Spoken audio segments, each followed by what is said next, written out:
Villa Pacaniella a Covolo di Pederobba versa in uno stato di abbandono.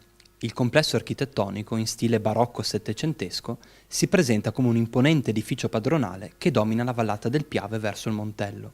La villa, trovandosi in prossimità del fiume Piave, subì gravi danni in entrambe le guerre mondiali. Un sito sicuramente importante per il comune di Pederobba, che va ad aggiungersi a tanti altri siti che il nostro comune ospita, molte ville venete, ma un sito importante soprattutto per la frazione di Covolo. Da un punto di vista storico ha accompagnato tante generazioni e è un sito per cui la popolazione nutre un grande affetto, e l'amministrazione comunale ha voluto da diverso tempo impegnarsi per la sua rivalutazione. È sicuramente una villa che ha una grande storia, un pregio e aspetti di pregio di straordinaria rilevanza.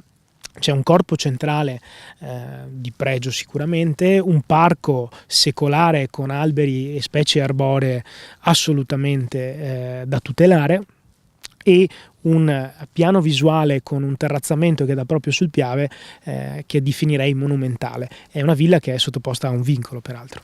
L'impegno dell'amministrazione risale alla precedente amministrazione del 2012, ma dal 2018 in poi c'è stata una costante opera di concertazione con tutti i soggetti coinvolti, proprietà e istituzioni, profondamente voluta dall'amministrazione comunale, che ha voluto far sedere intorno a un tavolo tutti gli attori di questa vicenda, e da questo tavolo di concertazione, dalle pressioni esercitate anche dal comune di Pederobba, sono nati 3 interventi cruciali: la messa in sicurezza delle strutture della villa, lo sfalcio del perimetro delle specie arboree del perimetro del muro di cinta, e la messa in sicurezza dello stesso muro di cinta.